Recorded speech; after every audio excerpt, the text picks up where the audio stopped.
From a well-known attorney that just ran for judge to bank robbery to the insane asylum, how gambling ruined this man's life, but God turned it all around. All this and more right now. The Remarkable People Podcast. Check it out.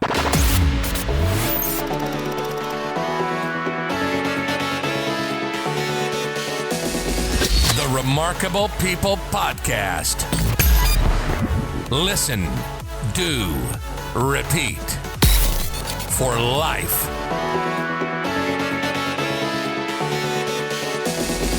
The Remarkable People Podcast. Hello, my remarkable friend. Welcome to season 9 of our podcast. Yes, 4 years, 170 plus episodes, and now we're in season 9, episode 1. I am so thankful. We have Dr. James Smith, who's going to talk about his journey from becoming the first African-American attorney in his hometown to losing everything, robbing a bank, getting committed, and then spending 15 years in prison. And then you're going to see how God radically and changed his life for the better. And he's going to talk about gambling addictions, the dangers of it, how to avoid it, how to get out of it, and how it really all goes back to a foundation in God. But even if you're not a believer, listen for the practical tips. Also, listen through the entire episode. It takes quick turns real fast where you might think it's losing steam or about to end, and then boom, we take a 90-degree turn, right?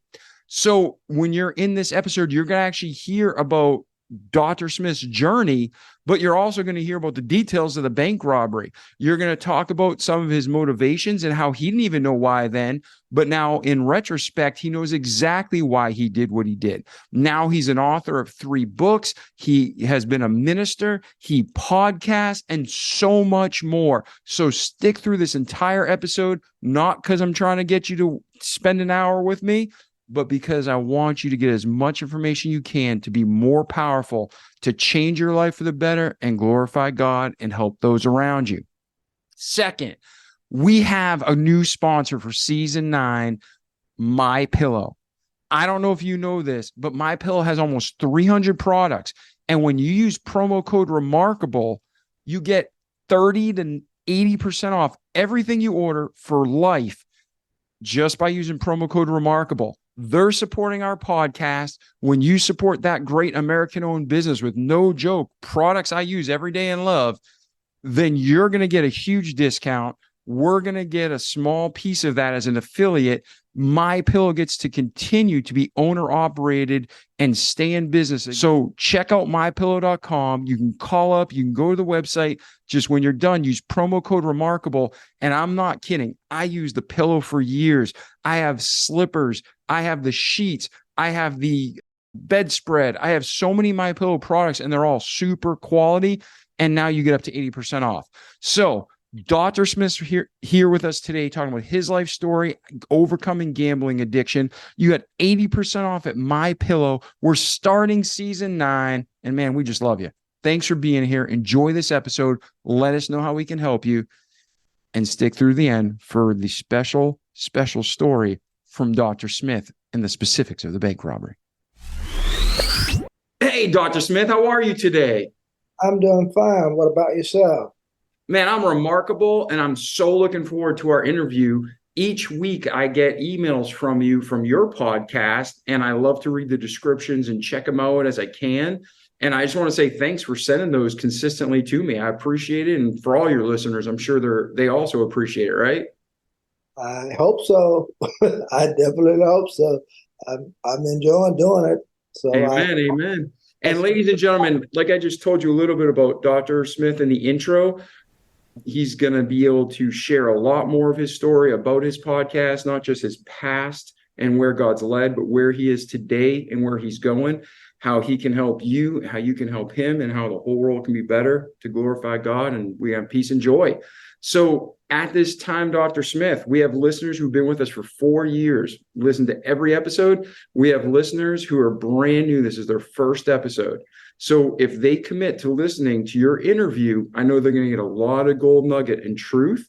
But if there's one thing that you know you're going to communicate today that they're going to be able to take and apply to their life, what is that one truth that if they stick through, they're going to at least get that?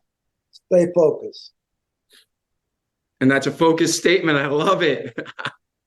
All right. So, ladies and gentlemen, we're about to start Reverend Smith's interview. And when you listen, take notes. But most importantly, like our slogan says, don't just listen, but do what you know you need to do.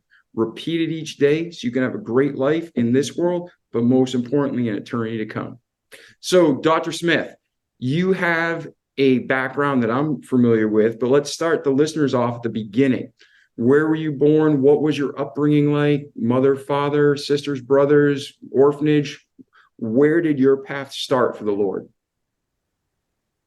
My path started many, many years ago. Of course, I did like a lot of people did. I strayed away. I didn't stay with what I knew I should have stayed with. But I grew up in a small town, Louisburg, North Carolina. Finished high school, college, law school, started practicing law in 1971. First and only African-American lawyer practiced in my hometown.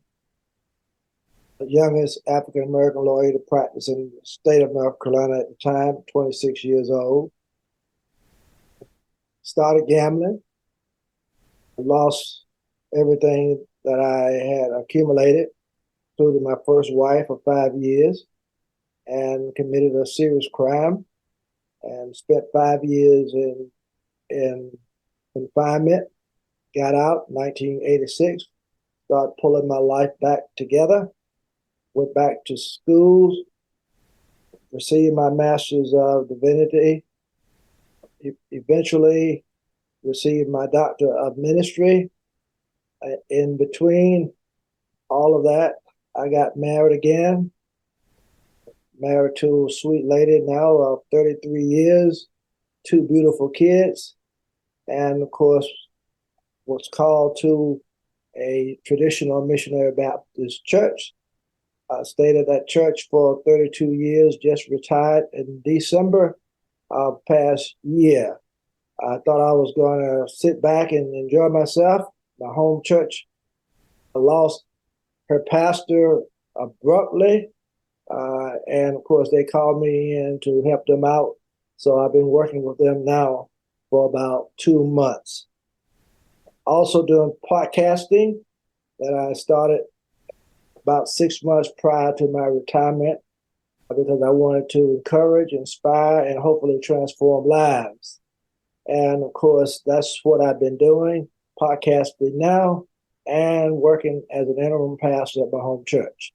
And of course, with any other commitments for workshops, inspirational speaking, I do all of that in between. That's it in a nutshell, my friend. Yeah, that's a lot of information. If you don't mind, we're going to go through it and break down step by step because we don't want to dwell in the past.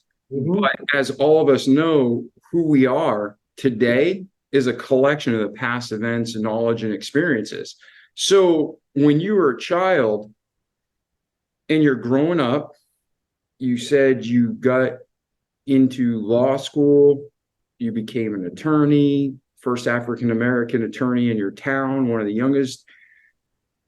The background that you had in the home, was it supportive of you? Like, go, make this happen? Or was it, hey, man, just follow in line, just do as, the majority's doing? What was the mentality growing up in your home?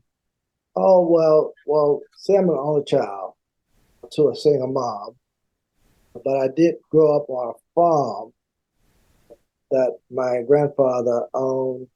So there were a lot of aunts and uncles, a lot of cousins. We all grew up together. My mom left to go to New York to work so that she could help support me through school. And of course, I would go there during the summers and holidays, spend time with her. But my mom was very dedicated, committed Christian. So I was always in church. I was always in Sunday school. even as a young person, and it stayed with me even all the way through undergraduate school and law school. I was always in church. A lot of my friends kind of stopped and partied, never, kind of quit going to church, but I didn't. I always went to church. But after I started practicing law, I still was going to church, but I got off into something else, and that was gambling. And that kind of caused my downfall. So, but I knew the Lord. And of course, I think it was my faith that got me back on track. So, and that's how I'm where I am now, because of the strong faith that I had and knowing that, that you don't have to give up, that, all you got to do is admit your faults, admit that you have done wrong, and accept and confront your situation. And when you do all of that and ask for forgiveness, then you can get back on the right track. And that's what I did. Absolutely. And that takes seconds, and God forgives and gives grace, but sometimes we have consequences. So whether it's through the state, whether it's through our families, whether it's just people we hurt, and guilt, what is it? Convictions from the Lord, but guilt is from Satan, right? He tries to, okay, you might be right with God, but I'm going to make you be ruined and waste your life because you're living in the past. But once you got into, we're going to go from how you got into the gambling and what effect that had on you, and then we're going to transition to how does that affect your law career, right? But it doesn't matter if somebody's addicted to pornography, food, gambling. It doesn't matter what the so quote unquote drug is. It's all filling an emptiness in our lives. So you just chose gambling to medicate. How were you introduced to gambling, and what was the real hook that kept you there? Well, I was introduced to gambling at a very early age. I had an uncle who gambled, and he would always ask me to come over and spend time with his wife while he was away, sometimes a whole weekend, sometimes a couple of 3 or 4 days. And of course, while I was staying with her and the kids, we started playing little card games like Pity Pad, Talk, and what have you. And it was just little small monies, nickels and dimes. And of course, then I got into playing pool. And of course, that was always for a little money, not a whole lot. But then when I started practicing law, I was with a firm, and they were into playing poker. Like every Wednesday, they would leave the office and go across the street and get into a poker game. I didn't know that at the time, but when I asked the secretary where was everybody going, she said, they're just right across the street playing a little poker. So I went across the street, started playing with them, and they taught me the game. And that's how I kind of got into playing poker. So poker was really the game. And of course, I thought I was pretty good. I started off, playing. I would make money. When I said make money, I would win money. Lots of time. Came home with thousands of dollars. Sometimes I lose money, lose thousands of dollars, but it was just fun. Everybody was enjoying themselves. We were playing with professionals, lawyers, bondsmen, barbers, and what have you.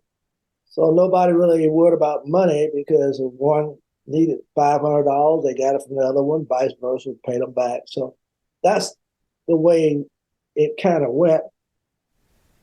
But then it went from my having fun with it and enjoying it to falling in love with it.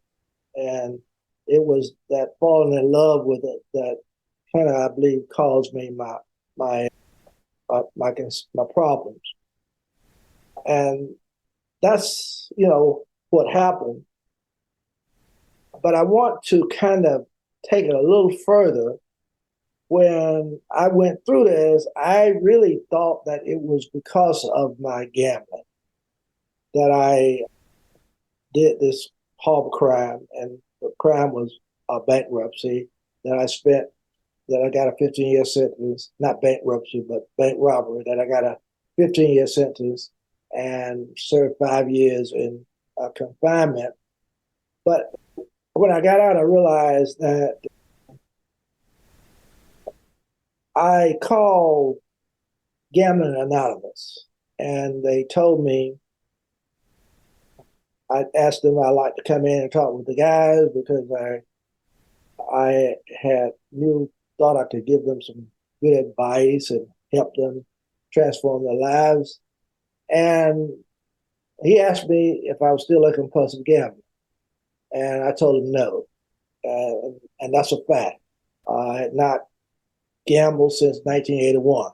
So I just quit abruptly, and that was it. And so he said to me that, well, I'm not sure if the guys would, appreciate what you got to say, because we believe that once a compulsive gambler, always a compulsive gambler, somewhat like an alcoholic, always. And so I began to, during COVID, I started to write another book, and I wanted to really reflect on what I'd gone through. I did a self-evaluation of my whole life, and I came to the conclusion that my problem was not a compulsive gambler, but rather that I was afraid to fail. I had become this very well-known lawyer in my area. I had gotten an excellent reputation of being a good lawyer. And of course, I couldn't see myself going down. I couldn't see myself losing. And I thought that doing what I did, if I could just recoup, pay off all my bills, get started back and take care of things, and I could start right back where I was, and everything will be okay. Now, I know that's crazy talk now, but that's the way I was thinking at the time. Yeah, and you thought I can even rob a bank, get back to even, and then move on and everything will be fine. Is that correct assumption? Yeah, that's correct. Okay, so now all this is happening and you're getting deeper and deeper into debt. Your reputation's great, but at home, your wife and you, there's issues, obviously. She's seeing the deterioration. Is it spilling over into other areas? What happened in the marriage there? Well, as I said, the marriage lasted for 5 years because I was away on weekends. She,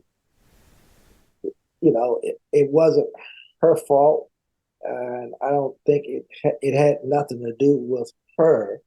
It had more to do with me wanting my freedom. I didn't want to be nagged when I got in from a weekend playing poker. And so I just said, I just rather that we go on and separate. And that's what we did after 5 years and divorce, So that was how that occurred. It nothing to do with my wife. It was more me. I think that my wife, I have a good wife, but it was the concept of being, why are you going? Why you have to be out all the whole weekend? And sometimes I tell her, that I'm gambling. Sometimes I lie about it because, especially if I lose money, we went through this thing of, well, I give you half of my wins and just leave me alone. And so all of that kind of stuff. And I would, if I won, I would give her half of it. But if I lost, then I lie about it that I lost no ways the amount that I did lose. It would be like if I lost $500, I'll say I only lost $100, so I give her $50. You understand what I'm saying? Yeah. So that was the way that kind of worked, and we just got to the point where I just felt like, I wanted to be free, and so that's where I was going with the question, because addiction has so many forms, but the end result and the actions are always the same. Like you had more passion and desire to go play cards than you did to spend with your wife. Yeah. So what I want to do is I'm not exploiting, because I'm thankful you're willing to share, because by you sharing your story, you can stop other people from making the same mistakes. So there's, three types of people that are listening now. There's people that this won't affect because gambling isn't the particular, Achilles heel in their life. There's the people that are about to start gambling that it may, just like, an alcoholic, 10 people may have that drink, but one, it literally addicts them for life with just one time. And then you have the person who's currently addicted and they're starting to figure it out. So for the person who's not into gambling, what's the advice you give them to, like, hey, if you're going to do it, have balance, or just don't even get involved? So what's the advice you give to the person who's not even involved in gambling yet? And what's the advice you give to the person who's in the addiction right now and their life's unraveling for the worse? That's a good question. And I'll be honest with you, it's kind of hard to answer. It depends upon the makeup of the individual, because some people can gamble all of their lives and never become addicted. They can play cards, they can play for a little money, they can go to Las Vegas or wherever, Atlantic City, and come back and still feel fine. They can do that for the longest. Somebody else who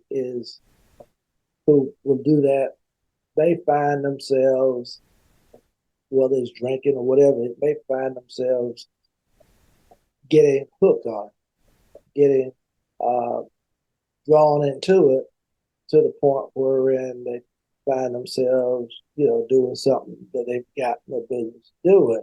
So I think it's if I would say anything, I think I would say, kind of, if you know that something is kind of consuming you, then step back from it. It's one of the things I talk about in my book. If you get to the point wherein, and I give them some example, your wife wants to go out to eat on a Friday night, or to a movie on Friday night, and you more concerned about going out with the guys playing poker, or your son got a softball game that Saturday, or but you're more concerned about going out golfing with the boys. It's consuming you.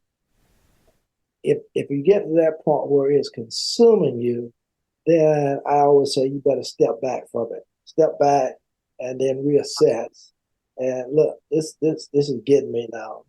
I need to leave this alone. And look at your priorities in your life. And when you can do that, then I think that's the turning point for you. Yeah. And then for the people who are addicted right now, you had the privilege to follow God out, and you made it to the other side. Again, you might have to be careful the rest of your life, but you made it to the other side. You're not addicted to gambling. Your life is put together, thankfully, and you're helping other men and women get out of gambling addiction. But for the people listening, like you said, it's complex. Everybody's situation is slightly different, but there's foundational elements that are the same. What are some things that people can start doing right now today to act as a catalyst to get out, or at least start the process, and then they can continue the conversation with you, Gambling Anonymous, or a person who has experience in dealing with gambling addiction? One of the things that I perhaps would say is to recognize that you do have a problem. That's the key. And so there's one area that I talk about is confront your situation. Confront the source. And if you can confront the source and realize that that's where you are, then you are better able to deal with it. And I think that's most people's problem. They don't confront it. they and it's hard.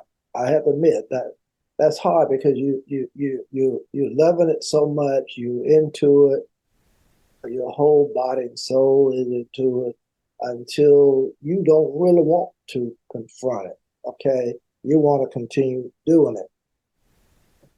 Hopefully, you'll develop friendships or family who will help you get through it. But you got to be willing to talk to them. And that was one of the problems that I dealt with. I didn't have to go through what I went through. I had family, aunts, uncles. I could have just gone to them and said, look, I've lost everything. I'm going downhill. I need some help. And I need to get these debts paid off. Otherwise, I'm going to be in serious trouble. Okay. But my thought pattern was, look, they're looking at me. I'm supposed to be the one that's got it all together. I'm the one in the family who went off to school, who went to law school, who practiced in law, for the last 10 years and has this reputation of being a great, good lawyer. And so it's hard to go back and try to talk to these individuals and say, I need help. And that's what I'm saying. You need to just confront the source and be willing to talk with somebody to get the help that you need. And that's basically the only way you're going to get out of it. Then, I just happen to be a person of faith. And if you're a person of faith, you always want your faith to kick in. That's what happened to me. I just believed when I was at the Middle Hospital after this happened, because they sent me to the Middle Hospital for a 6-week observation. While there, I just believed that, look, I'm going to get through this. This is not going to keep me down. Okay. I knew that I was going to spend some time. It didn't bother me because my faith had kicked in. I was going to do what I needed to do, get through it, come back, pull my life back together, and I was going to do well. That was my faith doing that to me. And so everybody may not have that. And so it's kind of hard to pinpoint it with everybody. Some people may have other things that they grab hold to. But whatever that is that's positive that you can grab hold of, then grab hold of that and let that help push you through where you need to be. Yeah, when you're talking, I had this visual image in my head. It's like if somebody's drowning in the ocean and a pile of leaves go by and they grab onto it, it's fake. It's going to fall apart and sink. But when an actual flotation device comes by or a piece of wood, you can grab on and God's going to hold you up. So I'm with you. I know I've dealt with so many things in my life and God's always there. He's there for us. We just trust him. And it doesn't mean we're going to have an easy journey, but we're going to get to the destination safely because God's good. Mm-hmm. So when you're talking to someone who right now is like, they're literally trying to fight it, let's say, obviously, number one, both James and I, if you're listening, we believe in God and he loves us all. For God to love the world, there's one race, the human race. Nobody's more, nobody's less. All men are created equal in God's eyes. He loves them, right? So if you reach out to God, it says, for whosoever shall call upon the name of the Lord shall be saved. And saved doesn't always mean your problem's going to disappear overnight, but you're sealed eternally. You're with the Lord. You're now his child, and you have the Holy Spirit dwelling in you. So you have this power. You have a new power that you never had before. So, James, I want you to talk to our listeners who are addicted, whether it's drugs, sex, gambling, whatever it is, that point where you're literally making that decision. You can feel jittery inside. You can sweat. You can feel hot. You can feel angry. When people are feeling, I want to go gamble, what were the practical things you did to say no and to fill it with something else? Did you have a healthy habit? What did you do when the addiction was creeping in? Well, see, for me, I was at the mental hospital, and it was just this, anything that caused me to do what I did, anything that brought me to this low point in my life, I'm finished with it. that was me. Now I've talked with other people who have taken a different turn, but that was me. And I just pray that the Lord will give me the strength and the courage to stay focused and not ever go back there again. And I caught hold to my faith, and I wasn't so sure of it, but I will say this. When I came home from the mental hospital and got out on bond, the first thing that my former partner or secretary or whatever wanted to do was for me to come by the office and sit down, and the first thing they did was to offer me a drink. Okay? Everybody was glad to see me back home. They were glad to see me out. So, and they wanted to just kind of party. Because of where I had been, obviously I was not there anymore. And I said, no, I don't want it. I'm finished. They didn't believe it. But I knew within myself it was over. I was finished. Now everybody else, a lot of folks don't go through that. And I talked with some people who have maybe had to take a different route, and the route that they took was much different from the route that I took. But in the midst of it all, I just think you got to be able to grab hold of something that's going to give you the strength, the fortitude to move forward and not give up in the midst of what you know you got to do. And for me, it was my faith. Somebody else might have something else. I don't know. Well, let's go back too, because you've mentioned this several times. They put you in a mental institution. Was that standard practice back then? Was it because, like, why would an attorney rob a bank? Were they just confounded? Or were there other issues in your life? Were you exhibiting other signs of mental illness? It was just what you said. Why would an attorney rob a bank? That was it. Yeah.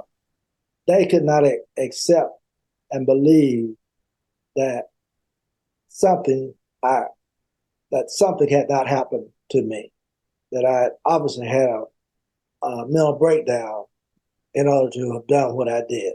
That was just out of my character. And so they committed me to the mental hospital for 6 weeks for an evaluation.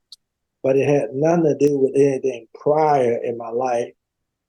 Never exhibited anything like that. And there was no reason, for anybody to think that, except for what I did. And then obviously being the lawyer that I was and the area that I was, everybody, including friends, family, everybody, thought that something obviously had to click, like a mental breakdown or what. And that was the reason I was committed to Dorothy Dix Hospital. So let's do this, if you don't mind. That moment of robbing the bank and then being committed, that could be one of the best pieces of your life, or it could be one of the worst pieces of your life. It obviously was a catalyst to healing, so it turned out well. But I'm sure 6 weeks in a mental hospital during the early 80s was not fun. Not the same standards as today, right? Well, I'm having a hard time comparing it to today, because I was way back in 81. So I really don't know what it would be like on the day. But Yeah. it was not a great experience. I can say that. But at the same time, it was something that gave me time to reflect. Mm-hmm. Okay, I had that time to reflect. And you wouldn't believe those 3 weeks that I was there, all I could do was basically reflect. It was that, how did this happen to me? How did I get myself in this kind of trouble? What was going on? Gee, I can't believe I did this. All of those type things were part of my whole reflection. And now that I've dealt with all of this, Now the key is, how am I going to handle it? Am I going to give up some of those things that I thought may have had something to do with it? I would take when I went to gambling. We had the girlfriend or the wife, the people. We had this little circle. We had big spreads. We could eat. I mean, it was just so much fun. And so how did I get into all of this? So now, in order for me to see differently and take a different route, I got to make a change. And that's what I did. I just decided, look, I'm making a change. I'm not going to be the same person that I once was. And that's what I did. Now, I have to admit that everybody may not make that same route, may not take that same route. But that's the route that I had to take. And as I told you about it, does things differently. Some people may have something else they could have grabbed onto. I don't know, but that was it for me.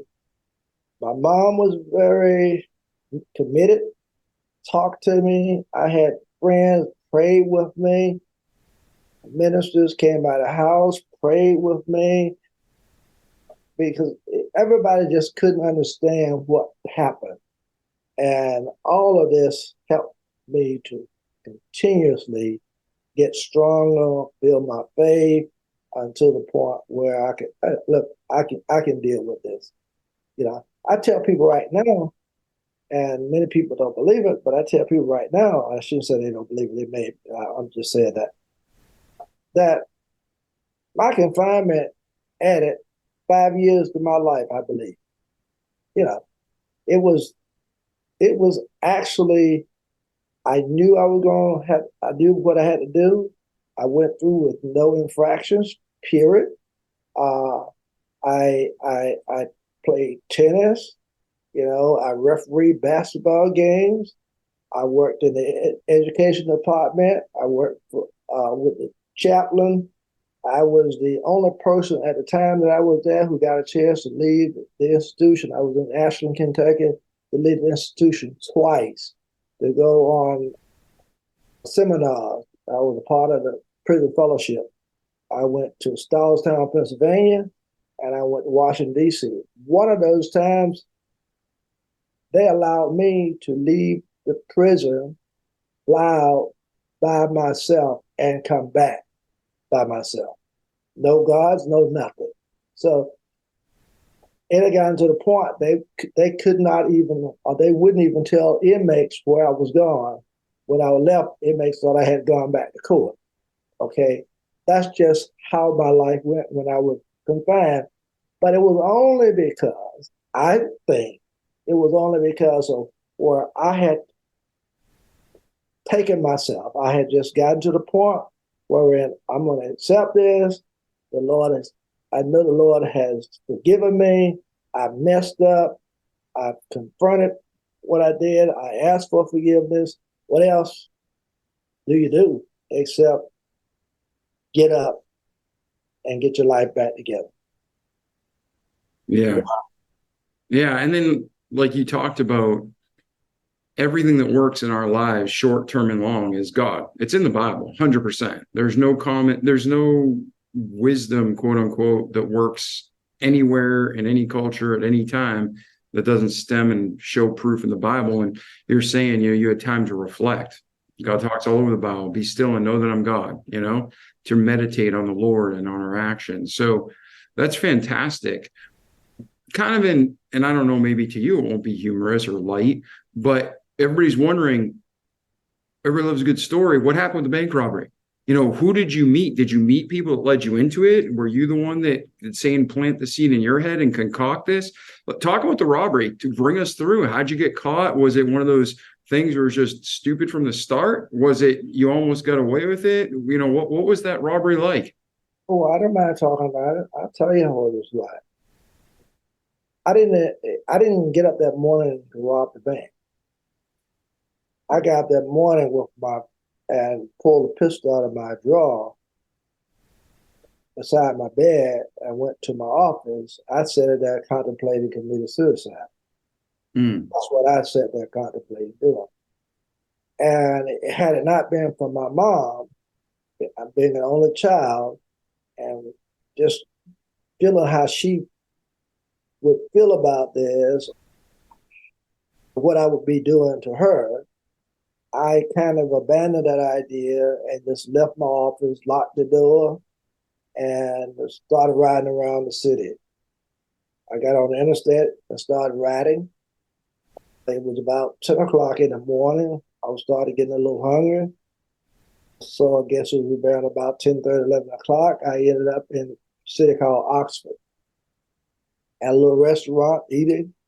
And when I looked out of the window at the restaurant eating, right across from where I was eating was the CCB Bank.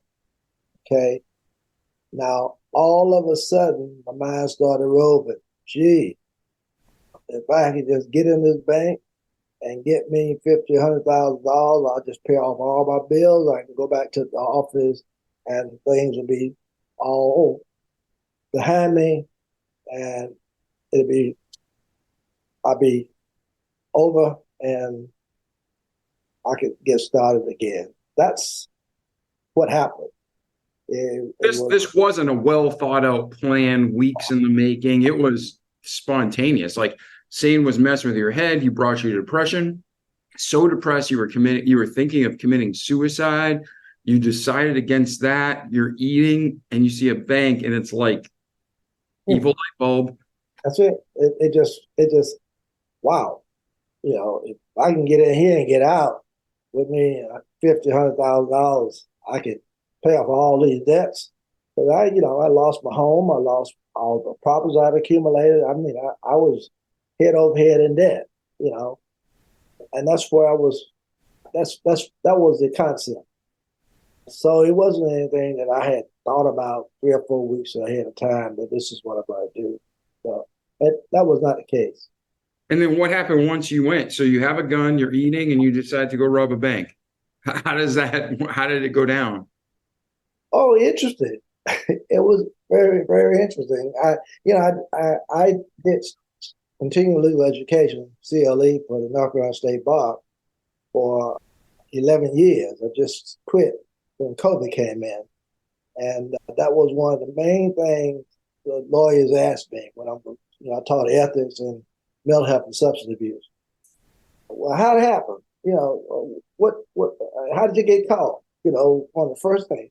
And I had no problem talking about it. Well, you wouldn't believe this.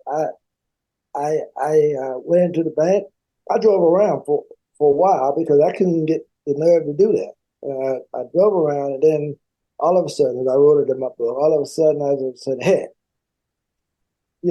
get caught or not, make no difference. And I just rode right up to the door, went right into the bank, and said, stick up, give me your money. Now, the court records will show this, that I had already unloaded the pistol because I didn't want to make a mistake and somebody did something and gun went off and I killed somebody. Now, court records will verify that. But after I did that, I ran out of the bank. And this is the funny part. I got about less than a half mile away from the bank. Got stopped by a police officer. Now you got to understand, I had run for district court judge in 1976, well known in the 5-county area. All the lawyers, police officers, everybody knew me.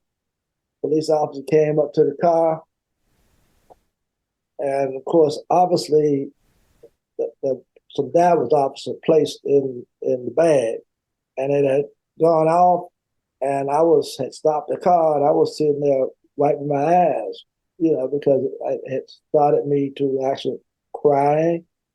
I got out, got the bag out, threw it across the field, and just sat there in the car. And when the police officer came up to me, he said, "Lawyer, you okay?" And I said, "Yeah, I'm fine." He said, "You sure?" I said, "Yeah, I'm okay." He said, "Okay, you know, go on." I started the car, pulled off, and went about another half a mile, maybe a mile, got stopped by highway patrol. And while the highway patrol was talking to me, the police officer came by and said, "I just stopped him." He said, "He's okay." And the highway patrol told me that, "Okay, go on." I left two officers, and it kicked into me that, look, they know that it was me, and they're going to soon find out it was me. So I decided I would go straight to my former partner's office. Now, in the midst of all this, my partners and I had kind of gone out separate ways because of my gambling, okay? And so, but I went to my former partner's office and called one of the other lawyers, told him, well, the secretary did. And when I walked in, I told her what had happened, and she couldn't believe it. So, but I finally convinced her. I said, I've just thrown away my whole law practice. She said, "What?" I said, "I just threw my whole law practice down. I just robbed the bank." And she looked at me. She said, "No, you didn't do that." She couldn't believe it. So she called one of the lawyers from the adjoining town to come up. And by the time they got there, a whole row of law enforcement officers had pulled up into the driveway. He went out and told them that I was in, and I was prepared to turn myself in, and went to the magistrate's office. I was placed on a $100,000 bond. The next day, I was committed to Dorothy Dix Mental Hospital. That's kind of the way that unfolded. Man, and so when you left that bank, did you have any face mask on, or you just went in as yourself, not even a mask? I just went in as myself, no mask. The only thing that I had, I shouldn't say avid tennis player, but I used to play tennis. So I had what's called tennis vibe. I had the tennis vibe over my head, but that was all I had. I didn't, no mask on or anything. It was nothing that when I think back over, I think about how silly and crazy it was, and how easily I could have been recognized. It was just crazy. It wasn't anything that was tried to evade. It was just a spirit of the moment, crazy idea, and it happened. That was it. Yeah. Now looking back, though, hindsight's 2020. Mm-hmm. Do you feel like darkness hath blinded your eyes and Satan oppressed you, and you made these decisions motivated by his leading because you weren't moving the right way in life, you were far from God? Or do you feel like there was some kind of mental disconnect and it was just self-sabotage, like your conscious mind knew this is stupid, I'm robbing a bank, I was thinking about suicide, I might as well get arrested instead of kill myself? Like, do you think you were setting yourself up subconsciously, or do you think it was Satan totally just screwing you? I think that's it. I really do. I think that's it. The more I've thought about it, I think that was it, because there was no rational aspect of it. I definitely think that was it. I got so confused, losing what I had cherished the most. It's gone, and my wife and I have separated, and it's hard for you to understand where I was. And I say I just run for district court judge in the 5-county area, and had the law been like it is now, I would have been the first African American district court judge in that district. Everybody knew me. I was a prominent lawyer in my 5-county district, and now all of a sudden I'm here at the bottom. I was mixed up. I just did some crazy stuff, and I say it just like that. I just did some crazy stuff, and I admit it. And all I know is when I got out, my mom told me, she said, "Now, son, you can go and lie down in a ditch if you want to, or you can put your head in the sand, and all folk gonna do is come by and kick more dirt on you, or they're gonna push your head further in the sand. But if you would just get up, some of these same folk will give you a helping hand." I took advice. I didn't give up. Amen. I was persistent, and I moved forward. And man, have I been blessed. Amen. In 3 books, pastor a Missionary Baptist Church traditional with about 200 members active, about 100 members on Sunday morning for 32 years. 32 years. Just retired past December. And even called now to my home church to help them out because the pastor died abruptly. And I'm serving as interim until they get a pastor. I've served as moderator of our association, it's consisting of 43 churches. I've also was appointed by the president of the General Baptist State Convention of North Carolina as moderator of moderators of all of the association in the state of North Carolina.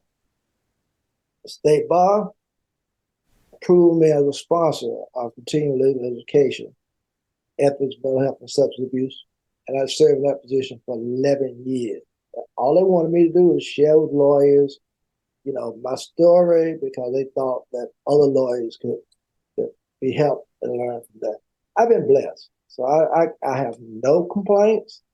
As I said, tell everybody, my confinement, I wouldn't want to go through it again, but having gone through it, it gave me a wealth of knowledge.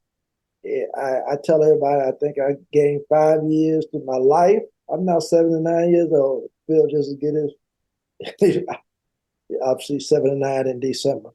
And feel great. I think it took 5 years off my mom's life, of course, but I think she'll be very pleased, very proud of me now. I'm sure she is. So, where we've been makes us the men and women we are. And thank you for sharing your story with us today, Reverend.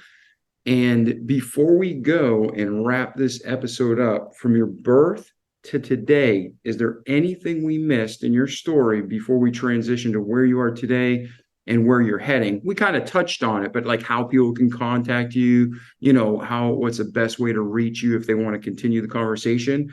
But first, is there anything we missed through your birth to today? Not that I can think of. It's a long story, and I tried to just kind of put it in succinct, from growing up in a small town to finishing law school, to practicing, to the confinement, to what I did out, seminary, pastoring, and now doing podcasting and working as an interim pastor. So I think I've tried to cover basically all of it. There might be more details in each of one of them, but it would take much more time than we've got all of that, But that's about where it is. I've written 3 books.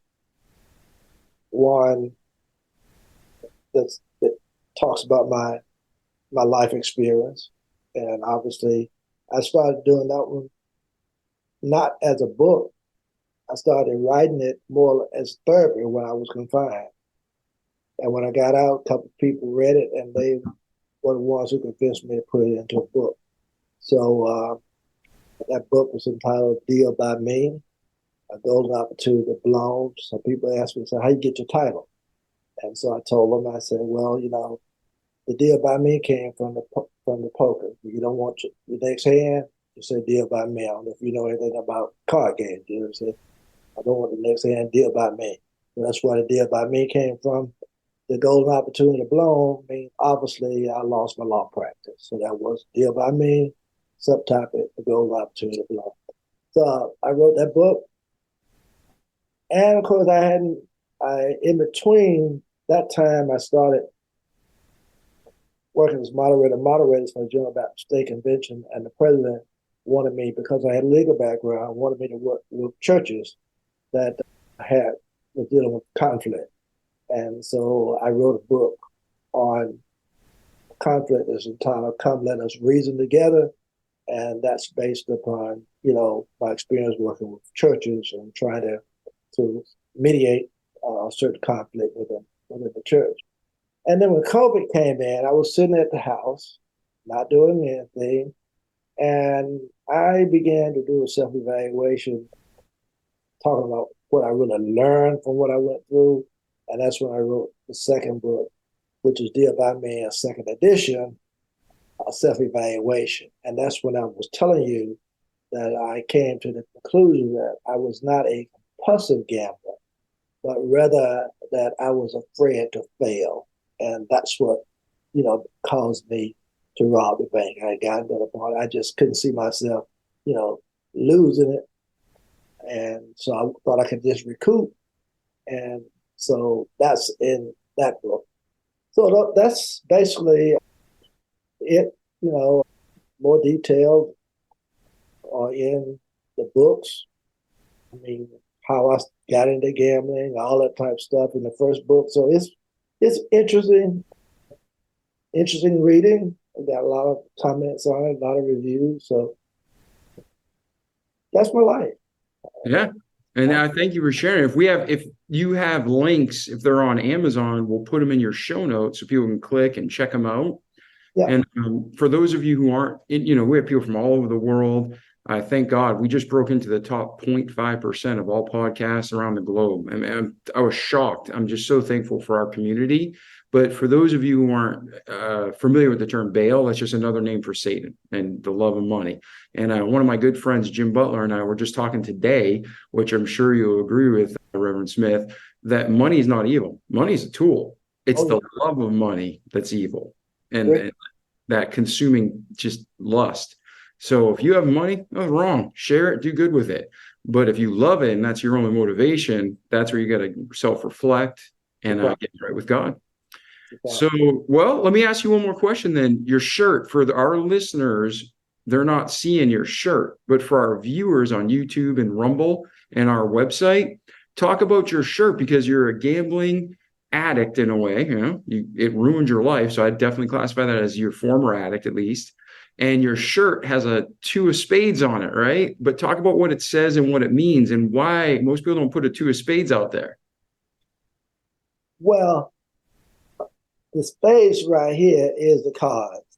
Now, this was my first design, but on my other shirt, that's really the ones that people are getting. The emblem is right in here that has deal by me in the emblem, and it has it circles the cards. So that's my emblem, and it's encouragement, inspiring, and transforming. And that's my podcast. And that's what I do on my podcast. I talk with guests who have some amazing stories. And one of the things I always ask them to tell them that, I'm in the ministry and I'm about encouraging. What is it that they will say to anyone who's going through this and that? That depends on what the situation is. That will encourage them or inspire them and hopefully transform their lives. And they kind of talk about it. And that's my podcast. I've been doing it now for just a little over a year, and I'm still growing it. I've just done my 116th podcast. I've been averaging publishing about 2 a week. Man, that's fantastic. That's a lot of work. We do one a week and I'm busy. So I give you credit. So now let me ask the one more question. Most people put an ace of spades out there. Why a two of spades? What's the two of spades represent? That didn't mean anything particular. Okay. It could have been an ace. It could have been. It was the card that was what I wanted to display. Got you. I'm just asking. It seemed unusual, but I figured there was a purpose behind it. But I'm sure there's a purpose, even if you don't know it yet. So that's it. Reverend Smith, it's been an honor having you on the show. What's the best way for listeners to reach out to you if they have questions about gambling addiction, your books, or just my website is www.dealbyme.com. Okay, name of my book, dealbyme.com. On my website, they can get copies of my book if they want an autographed copy of all my books. They can get a T-shirt that has my emblem and what you see here. And of course, for my books, they can order that also on Amazon.com. And in my website, I also do inspirational speaking. I do church conflict workshops, virtual and in person. So any of that, if you want to just talk with me, contact me through my website, and we'll set up something on Zoom, Riverside, or whatever best way that we can communicate, and we will go have a nice virtual conversation. Beautiful. Well, we have a remarkable God. He's created a remarkable son and man in you. Thank you for being on the show today, Reverend Smith. Well, and thank you for having me. Oh, it's been an honor. Ladies and gentlemen, thank you for sticking through this entire episode. Don't forget 3 very important things. Number 1, God loves you. He really does. That's just not a saying. Number 2, don't just listen to great content, but do it, repeat it each day, so you can have a great life in this world, and most important, eternity to come. And number 3, check out our sponsors, shop with them. Not only are you getting amazing products from MyPillow using promo code Remarkable, you're going to save 50 to 80% on the average order for the life. Just use promo code Remarkable. Everything, almost 300 products at mypillow.com. But a portion of that goes back to support the podcast. We can keep bringing you remarkable episodes like Reverend Smith. So God loves you. Do what you know you got to do that's good each day and repeat it.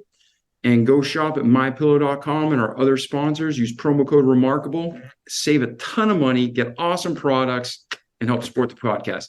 That's it. I'm David Pasqualone. This was Reverend Smith. We love you. We'll see you in the next episode. Ciao. The Remarkable People Podcast. Check it out.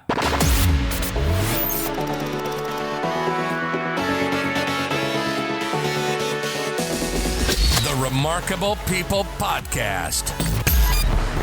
Listen, do, repeat for life.